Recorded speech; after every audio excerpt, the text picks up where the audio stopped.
பாடி அவர் பரவுதலும் பரம்பொருளாம் அவர் அருளால் வேடுவர் தாம் பறித்த பொருள் அவையெல்லாம் விண்ணருங்க நீடு திருவாயிலின் முன் குவித்திடலும் நேரிறைஞ்சி ஆடும் அவர் திருவருளால் அப்படியே கை கொண்டார்.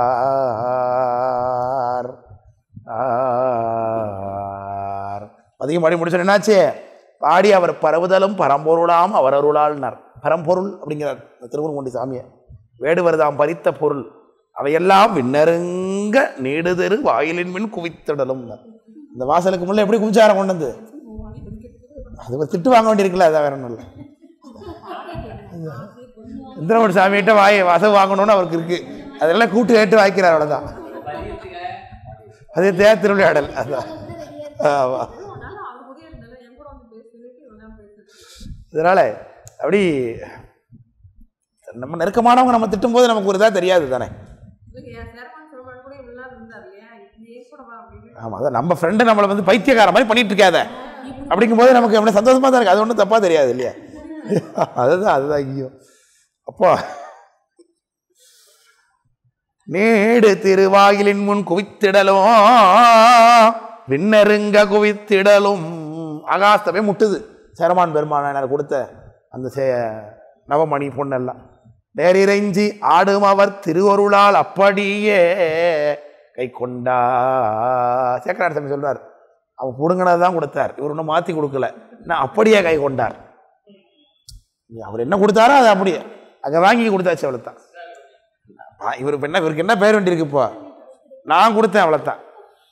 சேரமான் கொடுத்தாருன்னு வச்சுக்கப்படாது, நம்மளுக்கு நான் கொடுத்தேன், அவ்வளோதான். சேரமான் கொடுத்ததெல்லாம் கொள்ளடிச்சாச்சு, இது நான் கொடுத்தது அப்படிங்கிறது என்ன ஃபீல் வச்சு கொடுக்குறாரா? அதனால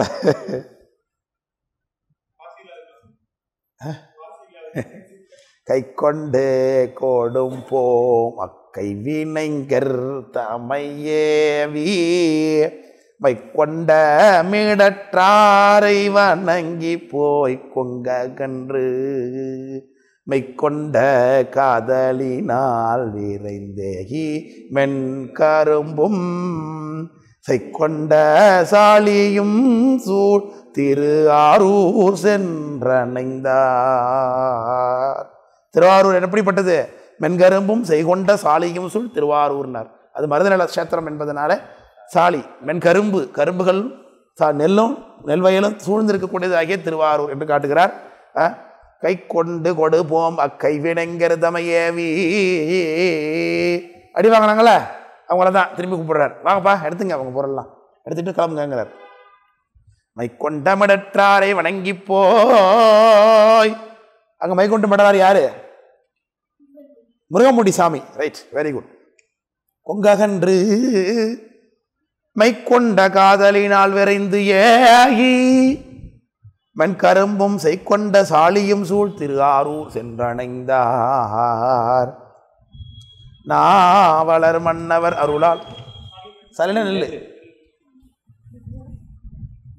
நாவலர் மன்னவர் அருளால் விடை கொண்ட நரபதியார் ஆவியின் ஒன்றான் அன்பின் ஆரூரர் தமை நினைந்து மாலரு மலர்ச்சோலை மகோதகினில் மன்னி மலை பூவலயம் பொது நீக்கி அரசுரிமை புரிந்து இருந்தார். பாருங்க, 173 பாட்டு எங்கே போயிட்டாரு? இவர் திருவாரூர் போனார், திருவாரூர் போய் அவர் விட்டாச்சு. இப்போ அவரை விடை கொண்டு போனார்ல சேரமான் பெருமாள் நாயனார், அவர் என்ன பண்ணாருங்க சொல்ற வரார். நாவலர் மன்னவர் அருளால் விடை கொண்ட நரபதியார். நரபதினா அரசன், மனிதர்களுக்கெல்லாம் நரன்னா யாரு? நரன்னா மனுஷன், மனுஷனுக்கெல்லாம் தலைவராகிய அரசர் நரபதியார். ஆவியின் ஒன்றான் அன்பின் ஆரூரர் தமை நினைந்து, உயிருக்கு உயிராக இருக்கக்கூடியவராகிய அந்த ஆரூரர் சாமி சுந்தரமூர்த்தி சாமி. மா அலறு மலர்ச்சோலை. மா இந்த இடத்துல மாங்கிறது மா அலறுனா அலறுகின்ற மாமரமே பூக்குதுங்கிற மாம்பூவை குறிக்கிற அந்த இடத்துல போ. மா அலறு மலர்ச்சோலை மகோதகினில் மண்ணி மலை பூவலயம்.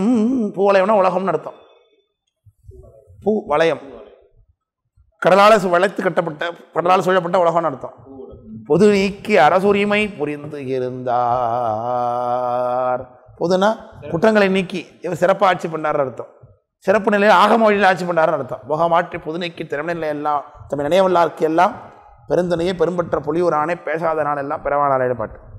இப்படியாக அவர் அங்கே அரசாட்சி பண்ணி கொண்டிருக்க இந்நிலைமை உதியர்பிரான் எம்பிரான் வன் தொண்டர் பொன்னி வல நாடகன்று மகோதயினில் மேல் புகுந்து மன்னது இரு கைலகினில் மதவரை மேல் எழுந்தருள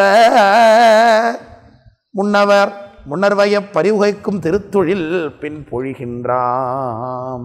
இதுக்கு பிறகு 2 பேரும் என்ன ஆனாங்க அப்படிங்கிறத நான் பின்னாடி சொல்லுகின்றேன் அப்படின்னு ஆரம்பிச்சுக்கிறார். அது வெள்ளாணை சருக்கம். கிட்டத்தட்ட 95% முடிச்சாச்சு பெரிய புராணத்தை. இப்போ நம்ம இடத்துல இந்த வேலை சொல்கிறேன். ப்ரீ கிளைமேக்ஸ்க்கு பார்த்தீங்களா படத்துலலாம் என்ன இருக்குது? ப்ரீ கிளைமேக்ஸ்னு ஒன்று இருக்குது. உடனே கிளைமேக்ஸ் எப்படி இருக்கும் படத்துலனா இந்த வணக்கம் போடுறாங்களா அப்போ தான் எல்லா கேரக்டரும் ஒன்றாகி ஒரு சொல்யூஷன் ஏற்பட்டு எல்லாரும் வணக்கம் சூப்பர்னு முடிப்பான்.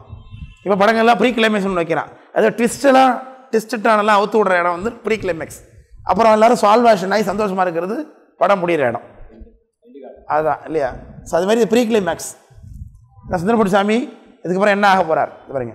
இந்நிலைமை உதியர்பிரான் எம்பிரான் வன் தொண்டர். உதியர்பிரான்ங்கிறது சேரமான் பெருமாள் நாயனர். எம்பிரான் வன் தொண்டர் அப்படிங்கிறது சுந்தரமூர்த்தி சாமி. பொன்னிவள நாடகன்று இப்படி தான் பொன்னிவளத்து நாடு பொன்னிவள சோழ நாட்டிலேருந்து புறப்பட்டு மகோதைக்கு போனது. மகோதனியில் மேல் புகுந்து மண்ணுதரு கைலகினில் மதவரை மேல் எழுந்தார்ல. இப்போ சுந்தரமூர்த்தி சாமி சோழ நாட்டுக்கு வந்தார்ல, அவர் திரும்ப ஒரு நாள் என்ன பண்ணுவார்? சோழ நாட்டிலேருந்து புறப்பட்டு மகோதைக்கு வருவார். அப்போ அங்கேருந்து எங்கே போடுவார்?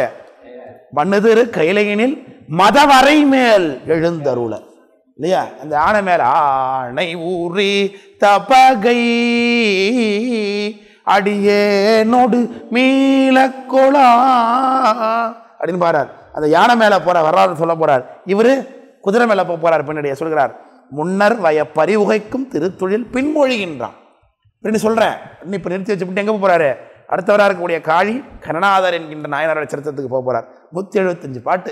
மலை மலிந்த திருநாட்டு மன்னவனார் மாகடல் போல் சிலை மலிந்த கொடித்தானை சேரலனார் கடல் போற்றி நிலைமலிந்த மணிமாட நீள்மருகு நான்மறை சூழ் கலைமலிந்த புகழ் காழி கனநாதர் திறம் உரைப்பாம்.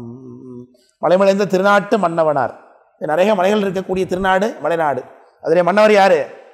சேரமான் பெருமாள். மாகடல் போல் சிலை மலிந்த கொடித்தானைனர் இல்லையா? கடல் மாறி சிலை நிறைய கொடிகள் பறக்கக்கூடிய கடல் போற்றி நிலைமலிந்த மணிமாடம் நிறைய ஸ்திரமாக நிற்கக்கூடிய மணி மாடங்கள் இருக்கக்கூடிய நீள்மருகு நிறைய வீதி பெரிய வீதி இருக்கக்கூடிய நான்மறை சூழ் கலைமலிந்த வேதங்கள் எப்பொழுதும் ஓதிக்கொண்டே இருக்கக்கூடிய புகழ் காழியினர். காழினா சீர்காழி. சீர்காழிக்கு வந்துடும் திடீர்னு. இப்போ எங்கேருந்து திருவாரூர்லேருந்து டக்குன்னு சீர்காழி கொண்டு வந்து விட்டார். இப்போ சீர்காழி காழி கனநாதர் திறமுறைப்பான்ற சொல்லி இந்த நாயனரை பற்றி பேசுகிறா. இந்த நாயனர் சரித்திரத்தை அடுத்த வகுப்பில் விரிவாக பார்க்கலாம். தொடங்கலாம். புதுசாக தொடங்கும்.